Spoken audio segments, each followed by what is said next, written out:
भारत में बाल श्रम एक बड़ा सामाजिक मुद्दा है और ये भारत के विकास में कहीं ना कहीं रुकावट का कार्य कर रहा है। बाल श्रम का मुद्दा आज का नहीं है, ये तो पूरे विश्व में वर्षों से चली आ रही एक बुरी प्रथा है। ये केवल राष्ट्रीय मुद्दा नहीं बल्कि एक वैश्विक मुद्दा है।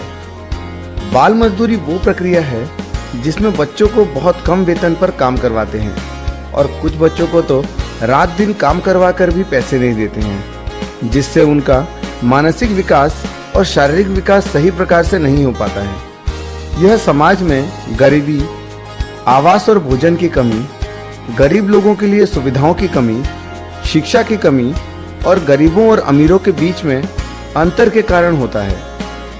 इसमें गरीब व्यक्ति समझ नहीं पाते हैं और अपने मजबूरियों के कारण बच्चों को काम करने के लिए भेज देते हैं।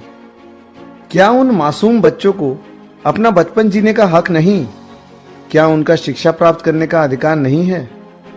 बाल श्रम इन बच्चों को मासूम यादगार और बचपन के महत्वपूर्ण पलों से दूर कर देता है, जिसकी वजह से ना तो वो अपनी पढ़ाई जारी रख पाते हैं तथा ऐसे बच्चों को बहुत ही खतरनाक और हानिकारक बीमारी का भी सामना करना पड़ता है। जो किसी कारखाने में काम करते हैं अपनी सेहत का ध्यान रखे बिना। भारत के संविधान के अंतर्गत बच्चों के लिए प्राथमिक शिक्षा के साथ साथ आर्थिक गतिविधियों और उनके प्रतिकूल व्यवसायों में उलझने से बचाने हेतु बाल मजदूरी और बाल श्रम को प्रतिबंध लगाया गया है और संवैधानिक संशोधन के बाद 14 वर्ष से कम आयु के बच्चों के लिए शिक्षा का अधिकार को अब मूल अधिकार बना दिया गया है। वर्ष 2001 में भारत में बाल श्रम के ऊपर एक आंकड़ा जारी किया गया था, जिसमें 1.26 करोड़ बच्चे बाल श्रम के शिकार थे, जिसमें सबसे ज्यादा उत्तर प्रदेश में बच्चों की संख्या 0.91 करोड़ थी। इसके बाद आंध्र प्रदेश में 0.14 करोड़, राजस्थान में 0.13 करोड़ थी।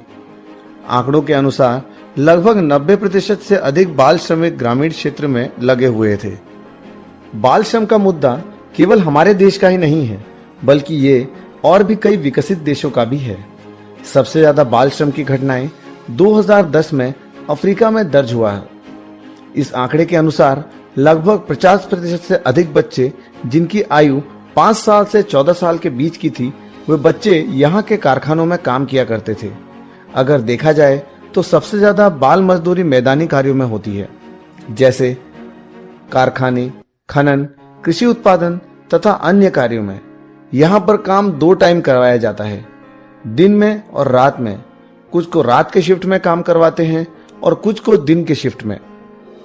ये कारखाने वाले मालिक भी काम ज्यादा करवाते हैं और पैसे भी बहुत ही कम देते हैं, लेकिन मजबूरी में इन बच्चों को ये सभी काम करने पड़ते हैं।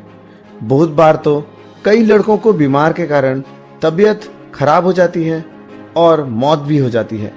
ये बच्चे जीवन भर अशिक्षित रहते हैं, जिससे उनके स्वयं के और देश के विकास में इनका योगदान की क्षमता सीमित ही रह जाती है।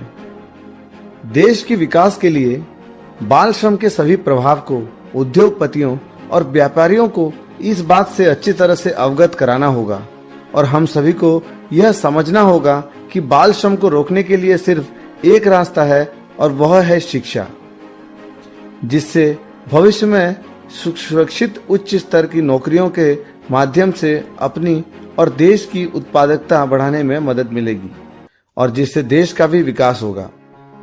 धीरे धीरे समय बदल रहा है और लोगों में जागरूकता फैल रही है, क्योंकि विश्व बैंक के आंकड़ों के अनुसार दुनिया भर में बाल श्रम की घटनाओं में गिरावट आई है। जैसे 1960 में 25% थी और 2003 में 10% की कमी आई है। दोस्तों, आप सभी से मेरा निवेदन है कि हमें विस्तार से इस समस्या के बारे में जागरूकता फैलानी चाहिए और इस मुद्दे को समाज से हटाने के लिए कुछ सकारात्मक कदमों को उठाना चाहिए। देश के युवा होने के नाते हमें देश के विकास और वृद्धि के लिए अधिक जिम्मेदार होना चाहिए, क्योंकि अधिक सुरक्षित होगा बचपन